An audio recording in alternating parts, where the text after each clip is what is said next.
New book, new book, new book.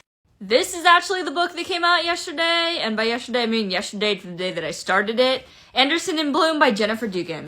I don't know what I thought going into this book, but I saw that it was by an author that I liked, so I just picked it up without basically reading the summary at all, and when I did read the summary, it did not make any sense. I believe there's only 2 other adult novels that Jennifer Dugan has written. Before that, she was doing young adult, and I thought that I was getting a lot of that at the beginning of this book. But let me tell you, I was wrong.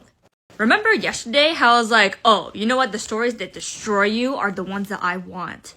And this story, this one right here, was not that. But it was pretty damn close. It was angsty in the way that it made me feel. I like that.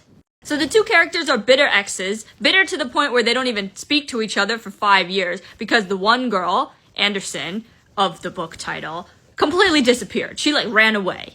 But also she's the main narrator of the book. And the ex-girlfriend was an alcoholic, drug addict, cheater. Oh, it was the perfect storm. But we're witnessing the cleanup 5 years later, and it hit the spot. There was no, ugly crying, but I will say that was quite tearful. And I like that. Somehow these books just hit the exact spot that I'm looking for because the other one, Set Something, was so perfectly, brain dead. That is exactly what I needed, and I loved it. This one was just the amount of angst I needed after reading, 4 fluffy bullshit in a row? Yes! And in other very exciting news, I got my first ARC. Oh my gosh, I didn't know that they packaged it specifically for the book either. Look, this is the bag that it came in, and it's the cover of the book. So this will be my next book that I got, the ARC, on Instagram. I guess Instagram doesn't totally suck.